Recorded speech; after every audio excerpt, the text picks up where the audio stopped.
오늘 본문에서 쌓아두다 란 단어와 보물이라는 단어는 같은 어원을 갖고 있습니다.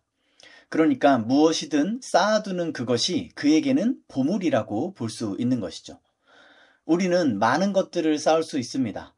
자산을 쌓을 수도 있고, 명예와 명성을 쌓을 수도 있고, 인기나 사랑받음을 쌓을 수도 있죠. 이렇게 쌓을 수 있는 것을 생각하다 보면 이 앞의 문맥에서 언급한 상을 떠올리게도 합니다.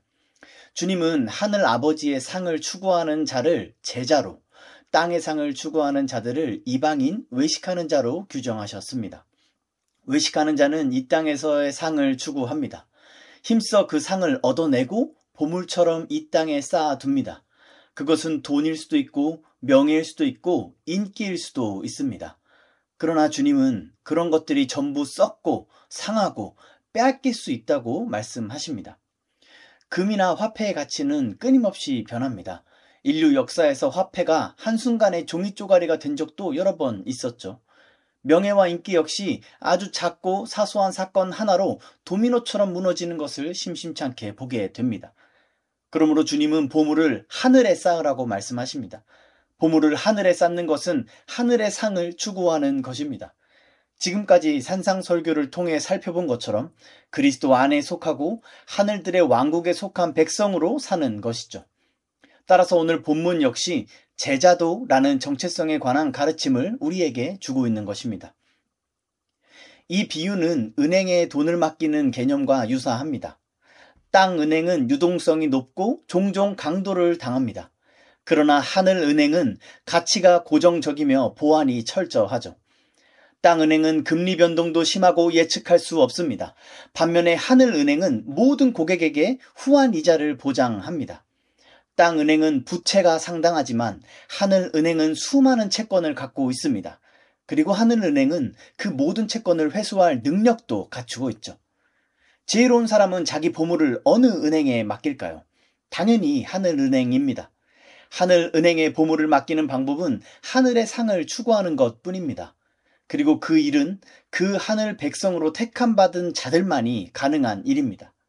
따라서 성경은 택함받은 자들을 가리켜 지혜로운 사람이라고 부릅니다. 그들은 하늘에 자신의 보물을 쌓고 있으니 이 땅 그 누구보다 지혜로운 사람들인 것이죠. 21절은 내 보물이 있는 그곳에 내 마음도 있느니라 라고 말하고 있습니다. 여기서 핵심이 되는 단어는 그곳에입니다. 어디에 네 보물이 있는가? 어디에 네 마음이 있는가? 라는 질문이 이 가르침의 핵심이라 할 수 있는 것이죠. 성경에서 마음은 생각, 의지, 감정 등을 아우르는 전인격적인 의미를 가집니다. 하나님을 믿음도 그 믿음대로 살아감도 모두 마음에 달려있다고 성경은 말하고 있습니다. 예수님도 자신에게 배우라 라고 말씀하실 때 나는 마음이 온유하고 겸손하니 라고 말씀하셨죠. 이처럼 오늘 본문에서도 주님은 우리의 영혼이 있고 우리의 신앙이 있는 곳을 마음이라고 부르고 계십니다. 지난 몇 주간 함께 주기도문을 살펴보면서 이 본문의 큰 문맥을 잊었을지 모르겠습니다. 그래서 다시 한번 짚어보자면 우리는 지금 계속해서 산상설교를 살펴보고 있습니다. 여기서 예수님은 제자와 이방인, 제자와 외식하는 자들을 구분하시면서 제자란 어떤 존재이며 또 어떻게 살아야 하는지를 가르쳐주고 계시죠. 이 두 진영을 나누는 가장 큰 차이는 겉으로 보이는 행위가 아니라 마음에 있습니다. 이들은 보기에는 비슷한 행동을 하는 것 같아 보여도 그 마음은 전혀 다른 곳을 향하고 있죠. 그리고 그 다른 마음은 결국 행동의 차이로 나타나게 됩니다. 제자의 마음은 짠맛으로 빛으로 나타납니다. 제자의 마음은 반대 뺨을 돌려대고 원수를 사랑하고 의를 위하여 박해를 받는 행동으로 나타납니다. 그러니까 중요한 것은 마음입니다. 산상설교는 일관되게 이 마음을 강조하고 있는 것입니다. 주님은 주기도문을 가르친 다음에 금식에 대해 말씀하셨고 그리고 오늘 본문을 말씀하십니다. 이 문맥 속에서 우리가 깨달아야 하는 것이 있습니다. 우리가 주기도문에 담긴 기도의 원리를 따라서 탁월하게 기도를 한다고 해도 경건하고 은밀한 금식을 성공적으로 해낸다고 해도 우리의 마음이 하늘을 향하고 있지 않으면 그것들은 다 헛되다는 것입니다. 반대로 기도의 말이 어눌하고 금식도 힘겨워 할지라도 그 마음이 하늘을 향하고 있다면 그의 기도는 응답될 것이고 그의 금식은 하나님을 기쁘시게 할 것입니다. 그의 마음이 하늘을 향하고 있고 하늘에 속해 있기 때문입니다.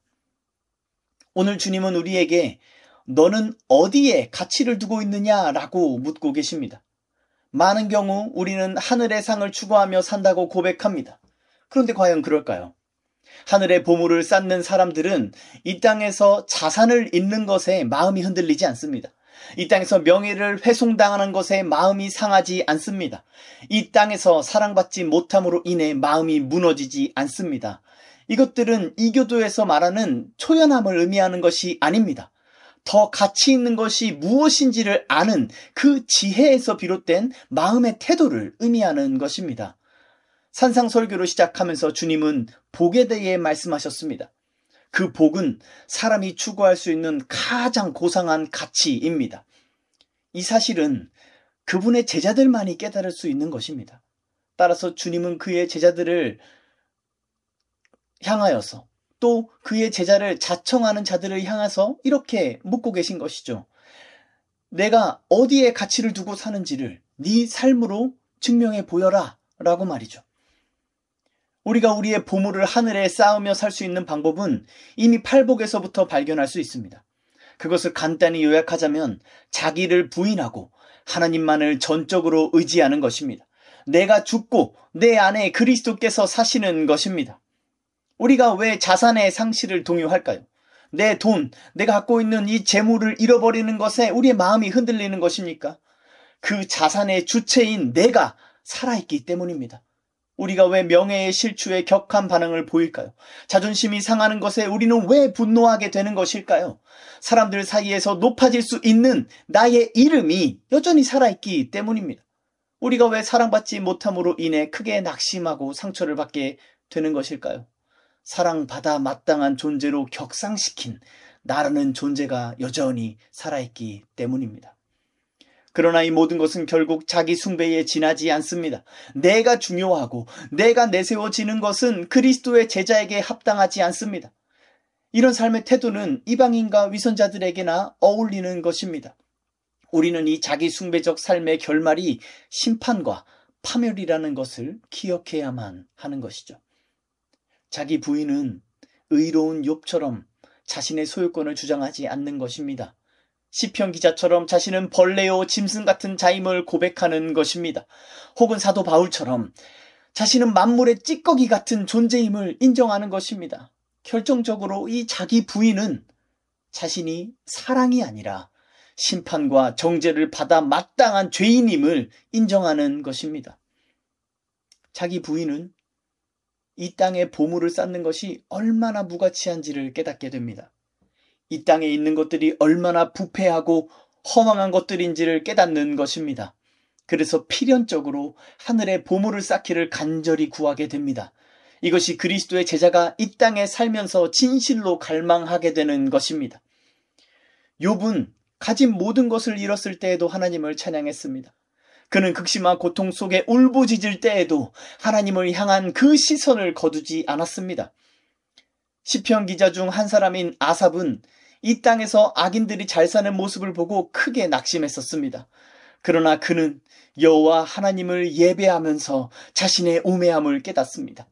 그리고 저 악인들의 잘됨이 얼마나 허망하고 썩어 있는지를 깨닫게 됩니다.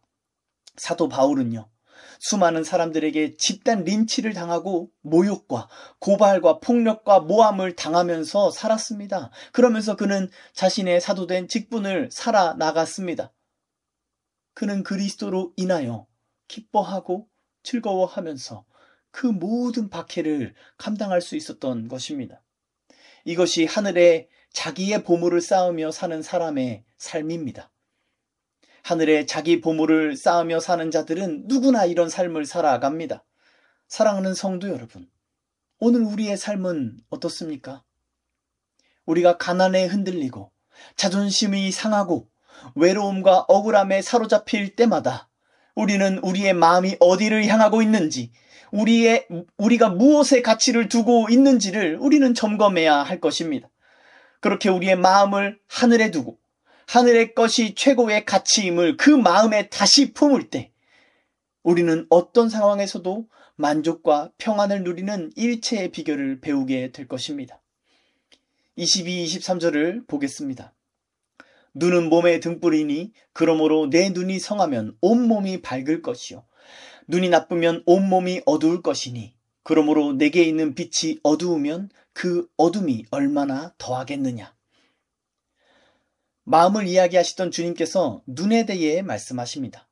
어떤 사람에게는 주제가 전환된 것처럼 보일 수 있지만 이 복음서에서 눈은 마음과 연결된 신체로 자주 언급됩니다. 눈은 마음이 행위로 나타나는 가장 첫 번째 기관입니다. 특히 산상설교에서 눈, 보는 것은 마음이 행위로 나타나는 시작을 가리킵니다. 예수님은 눈이 등불이라고 말씀하십니다. 이 등불이라는 단어는 5장 15절에서도 등장했는데요. 거기서 이 단어는 제자도를 의미했습니다. 본문의 문맥상 등불은 보물을 하늘에 쌓아두는 것을 의미한다고 볼 수 있습니다. 이것 또한 제자도를 말하는 것이기도 하죠. 보물을 하늘에 쌓는 자는 그 마음에 빛이 있으며 그 빛이 눈을 빛나게 하고 온몸을 빛나게 합니다. 그 빛은 예수 그리스도이심을 마태는 산상설교를 시작하기 전인 4장에서 이미 우리에게 가르쳐준 바 있습니다. 예수님은 네 눈이 성하면 온몸이 밝을 것이라고 말씀하십니다. 개역개정에서 성하다라고 번역된 이 단어는 문맥상 진실하다라고 번역하는 것이 더 적절할 것입니다. 이 진실한 눈은 있는 그대로 바라보며 선입견과 편견을 갖지 않는 시선, 질투 따위 하지 않는 진실한 시선을 의미합니다. 그렇다면 반대로 눈이 나쁜 것, 곧 눈이 어두운 것이 어떤 의미인지 알겠죠? 선입견과 편견으로 보는 시선, 시기와 질투로 보는 시선, 멸시와 조롱과 정죄로 바라보는 시선 같은 것들입니다. 그런 눈은 온 몸이 어두움을 가리키고 있는 것이죠. 이처럼 눈이 진실한가 악한가의 이분법을 통해 그 몸과 마음이 다르다라고 말하고 있는 이 본문은 열매로 나무를 알리라 라는 산상설교의 전체 주제를 말하고 있는 것입니다. 23절에서 주님은 이렇게 말씀하십니다. 내게 있는 빛이 어두우면 그 어둠이 얼마나 더하겠느냐. 이 구절은 그 의미가 다소 난해하게 느껴질 수 있습니다. 빛이 어떻게 어두워질 수 있을까요? 빛이 어두우면 그 어둠이 더 어둡다라는 말은 대체 무슨 의미입니까? 쉽게 이해하기 어려운 이 말씀을 이해하기 위해서는 우리는 문맥을 생각해야 합니다. 제자와 외식하는 자, 빛과 어둠의 이분법적 구조로 이루어진 이 산상설교 안에서 이 구절의 의미를 이해해야 한다는 것입니다. 그러면 이 말씀은 이런 의미라는 것을 알게 됩니다. 빛이 어두우면 이란 말씀은 빛이 어두워질 수 있다는 말이 아니라 빛이라 생각했던 것이 사실은 어둠이라는 것입니다.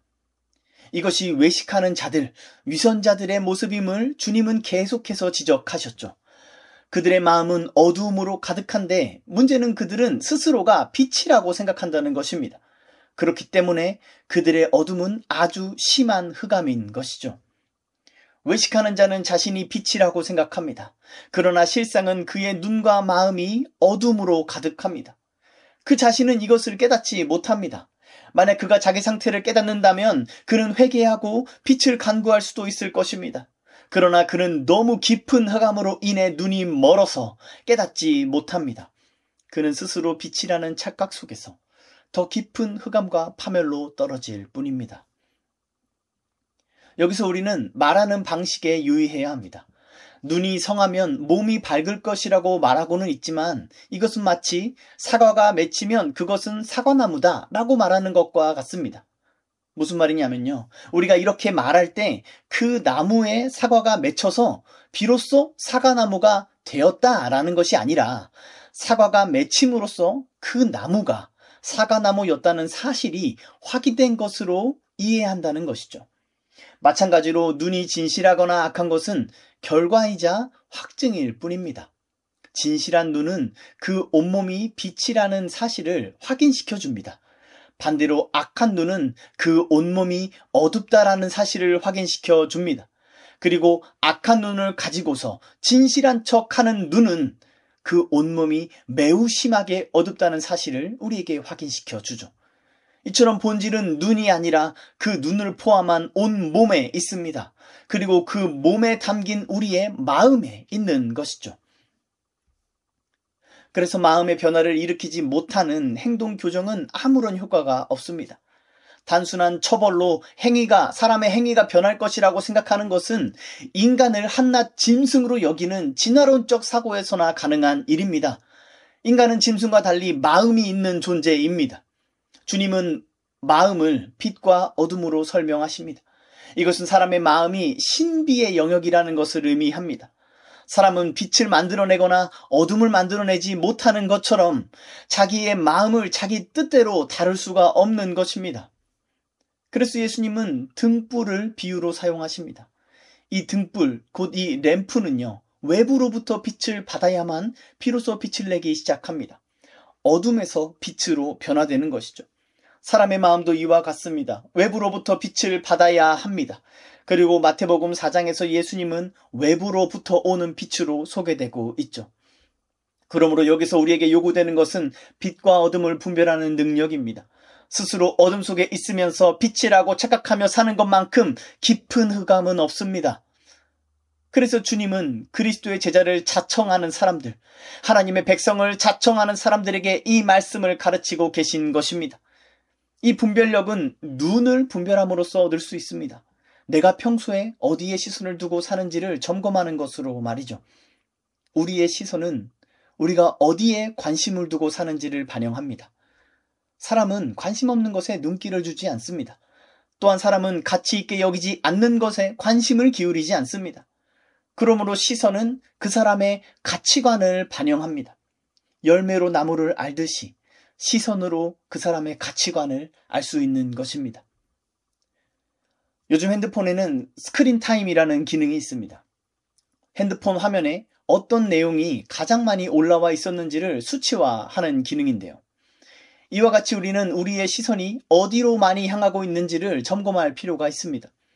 우리의 시선이 향하는 곳이 우리가 관심을 두고 있는 곳입니다. 우리는 우리가 진실로 어디에 관심을 두고 있고 무엇을 가치 있게 여기고 있는지를 깨닫지 못하고 살 수 있습니다. 그래서 스크린 타임을 확인하고 깜짝 놀라기도 하는 것이죠. 우리가 인정하기 어렵더라도 우리의 가치관이 우리의 시선을 인도합니다. 관심이 있는 것에 시선이 가는 것이고 마음이 있는 곳에 나의 보물이 있는 것입니다. 사랑하는 성도 여러분, 우리의 시선은 말씀을 향해야 합니다. 하늘을 향해야 합니다. 그리고 하늘에 계시며 말씀을 통하여 우리와 교제하시는 그리스도 예수께로 우리의 시선은 향해야 합니다. 우리는 그래야 한다는 것을 이미 알고 있고 아멘으로 고백합니다. 그런데 정말 우리는 그렇게 살고 있습니까? 우리의 시선이 빛이신 예수께로 향하여 빛을 발하고 있습니까? 아니면 어둠과 흑암이 가득한 이 땅에 시선을 두고 살면서 스스로 빛이라고 그리스도인이라고 착각하고 있는 것은 아닙니까? 우리가 스스로를 분별하기 위해선 우리의 눈을 점검해야 합니다. 나는 진실한 시선으로 타인과 세상을 바라보고 있는지 우리 스스로 분별해야 한다는 것이죠. 남성이나 여성에 대한 편견, 연장자나 젊은이들에 대한 선입견, 부자에 대한 질투 혹은 가난한 자에 대한 멸시가 그들을 바라보는 우리의 시선에 있지는 않은지를 점검해야 합니다. 교회 안에서도 마찬가지입니다. 목회자나 직분자들, 교사와 학생들, 고아와 과부와 장애인들을 향한 우리의 시선은 어떻습니까? 우리는 그들에게 시선을 주기는 하고 있을까요?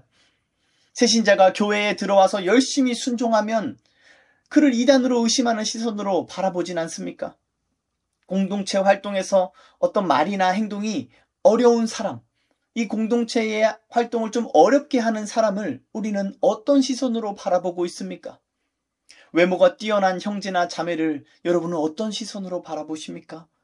또 외모가 볼품없는 그 스펙이 볼품없는 형제나 자매에게 여러분은 어떤 시선을 주고 계십니까? 아니, 그들에게 시선을 주기는 하십니까? 우리의 눈은 우리의 온몸이 밝고 우리의 마음에 빛이 있음을 드러내고 있습니까?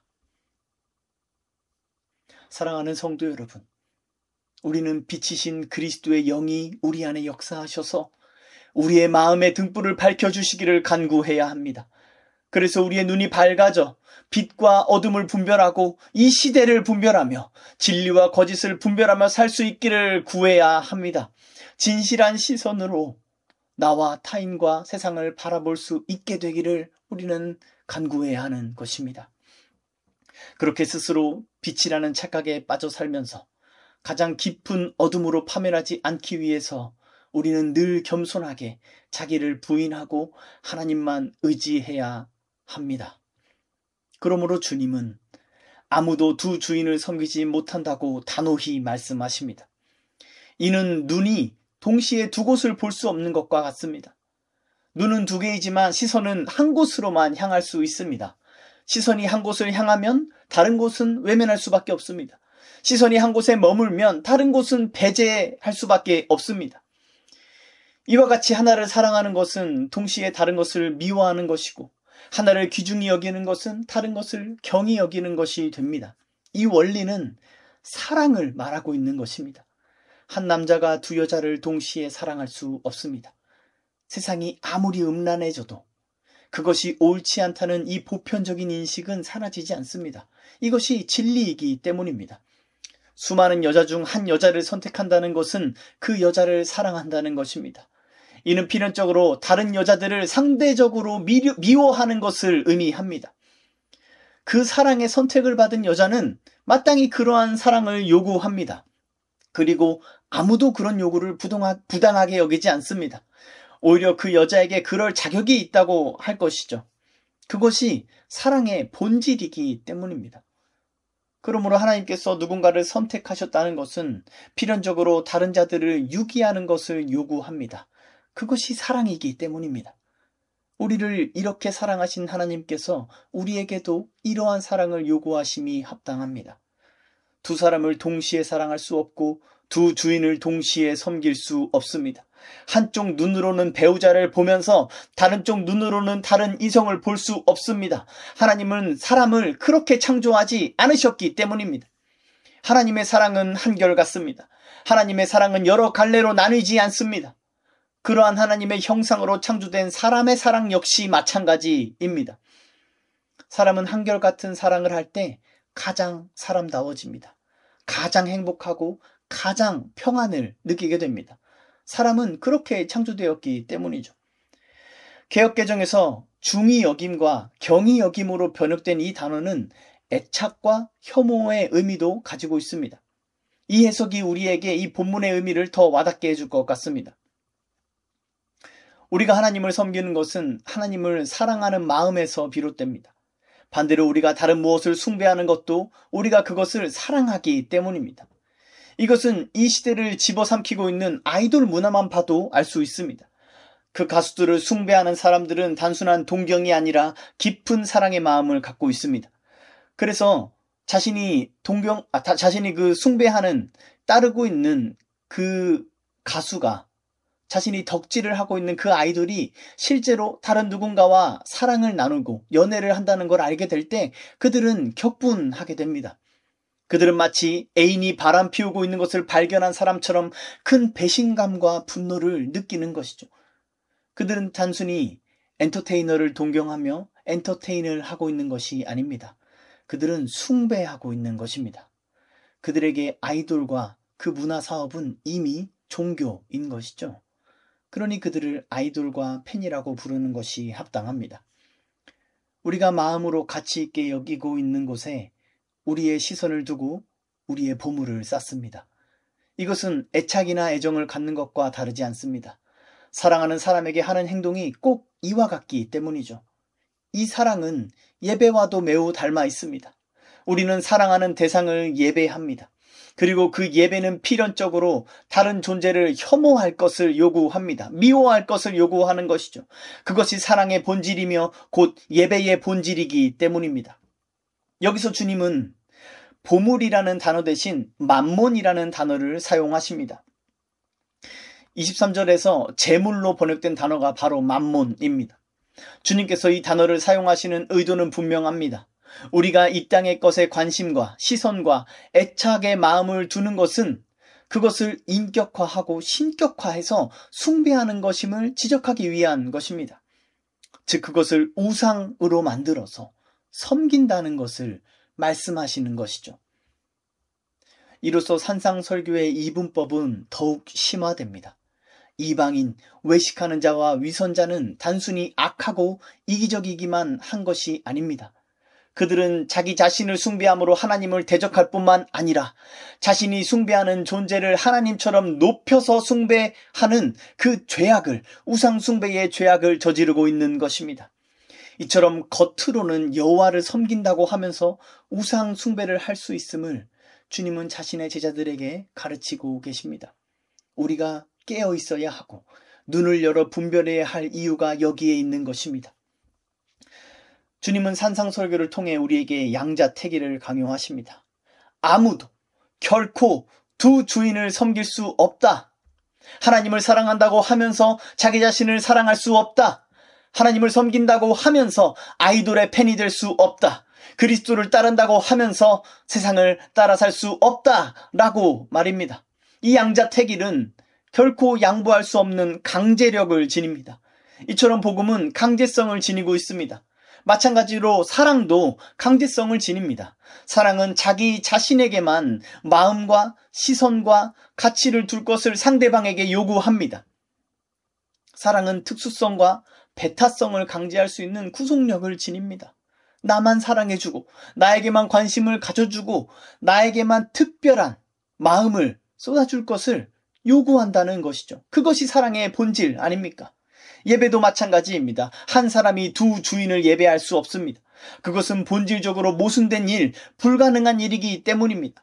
둘 이상을 사랑하는 순간 그 사랑은 더 이상 사랑이 아니라 음란함이 됩니다. 그래서 성경은 둘 이상을 숭배하는 것을 예배가 아니라 음란함이라고 정의하고 있는 것입니다.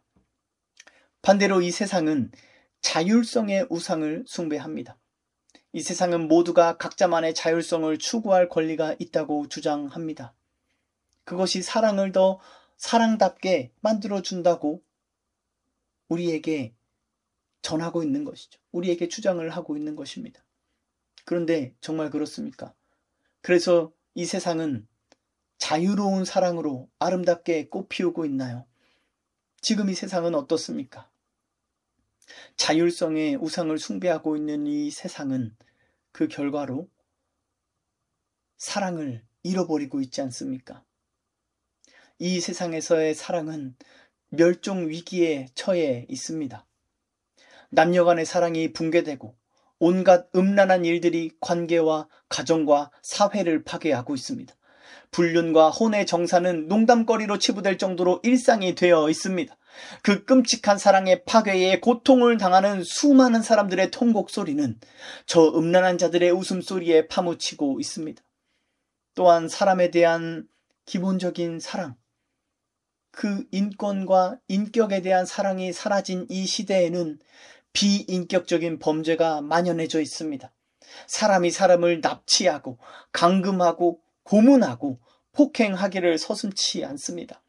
사람을 짐승처럼 물건처럼 대하면서 강간이나 장기 적출을 하는 그러한 상상하기도 끔찍한 사건이 뉴스에서 끊임없이 보도되고 있지 않습니까? 세계 곳곳에서 전쟁과 폭동이 끊이지 않고 발생하고 있는 것을 또한 우리는 보고 듣고 있지 않습니까? 사랑은 어디에 있습니까? 자율성이 주장하던 그 사랑은 도대체 어디에 있습니까? 이 현실이 자율성의 실체입니다. 죄인들에게 주어진 자율성은 이처럼 폭력적이고 잔혹합니다. 자율성이랑 우상은 우리에게 달콤한 복음처럼 들리지만 그 실상은 비통함에 가슴을 치며 울부짖는 비명소리뿐이라는 것입니다. 우리는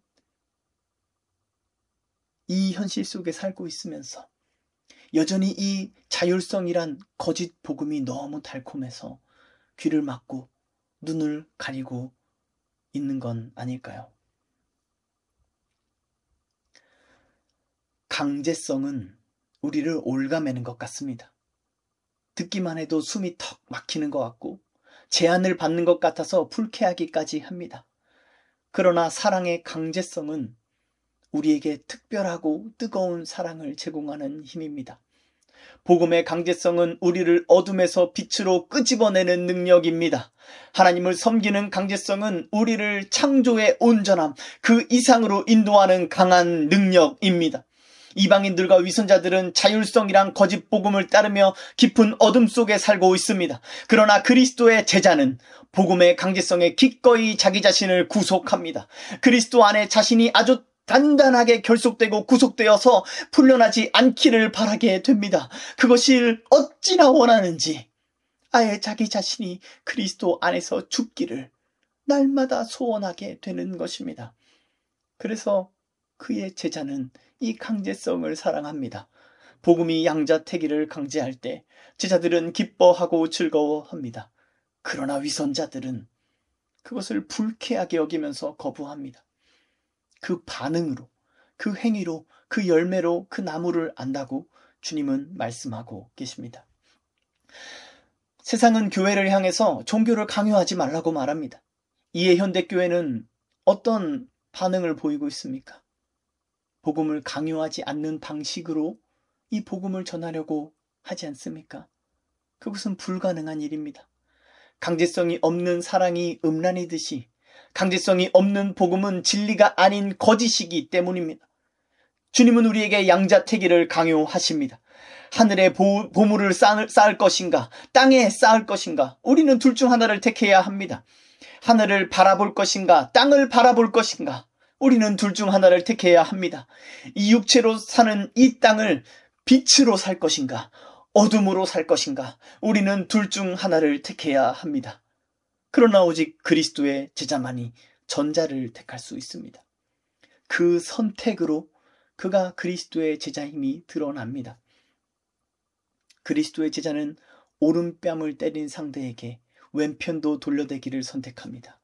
그리스도의 제자는 속옷을 빼앗는 자들에게 겉옷까지 주기를 선택합니다. 그리스도의 제자는 자신을 박해하고 저주하는 자들을 위해 사랑으로 기도하기를 선택합니다. 그리스도의 제자는 어느 누구라도 편견 없이 질투하고 시기하는 마음 없이 진실한 눈으로 바라보기를 선택합니다. 사랑하는 성도 여러분, 여러분의 선택으로 여러분이 그리스도의 제자임을 나타내십시오. 삶에서 만나는 무수한 선택의 순간마다 우리는 어떻게 행동할지를 선택해야 합니다. 우리가 그리스도 안에 있고 그리스도께서 우리 안에 계신다면 우리의 온 몸은 밝을 것입니다. 그리고 우리의 온 몸이 밝음이 우리의 눈의 진실함으로 드러날 것입니다. 눈이 진실한 사람은 이 세상에 가득한 어둠을 깨닫고 하나님의 영광으로 밝게 빛나는 하늘을 깨닫습니다. 그리고 그 하늘을 바라보며 그 하늘에 자신의 보물을 쌓으며 살아갑니다. 이로써 우리의 신앙 고백과 우리의 삶은 빛으로 일치하게 되는 것입니다. 그렇게 우리가 그리스도의 제자임이 드러나고 우리를 통해 이 세상이 그리스도라는 빛을 보게 될 것입니다. 그러므로 사랑하는 성도 여러분, 다시 한번 권면드립니다. 여러분의 눈을 점검하십시오. 여러분은 어디에 시선을 두고 살고 계십니까? 무엇을 중요하게 여기고 가치 있게 여기고 계십니까? 겸손히 자기 자신을 점검하고 살피시기를 바랍니다.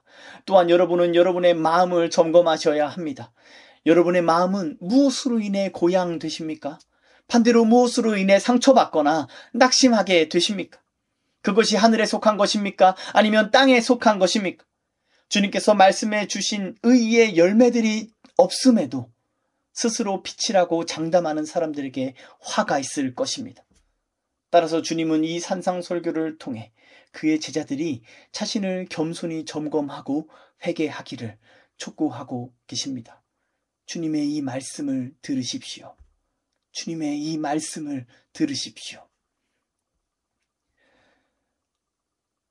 우리가 흑암에 앉아 있을 때 우리는 큰 빛을 보았습니다. 우리가 사망의 땅과 그늘에 앉아 있을 때 우리에게 큰 빛이 비쳤습니다. 그 빛은 예수 그리스도이십니다. 그랬기 때문에 저와 여러분은 우리 자신을 그 빛에 속한 자라고 고백하면서 오늘 이 예배 자리에 나온 것 아닙니까? 그러나 예수님은 교회에만 계신 분이 아닙니다. 그분은 여러분 안에 성령으로 거하셔서 여러분의 온 몸을 밝게 비추십니다. 그렇게 여러분을 통해 이 세상에 빛을 비추시기를 원하시는 것입니다. 그래서 우리의 삶은 예수님이 비유하신 램프와 같다고 할 수 있습니다. 불 꺼진 램프는 그 램프의 모양이 잘 보입니다. 그러나 불이 켜진 램프는 그 빛밖에 보이지 않습니다. 램프의 모습은 그 빛의 밝음으로 인해 눈에 보이지 않는단 말입니다. 우리의 삶이 세상 속에서 이렇게 보여야 할 줄 믿습니다. 그 빛을 담고 있는 우리의 모습은 보이지 않고 오직 우리를 통하여, 우리의 온 몸을 통하여 환하게 빛나시는 예수 그리스도만 보여야 한다는 말입니다. 그분만이 우리의 삶에서 환하게 빛나야 한다는 것입니다.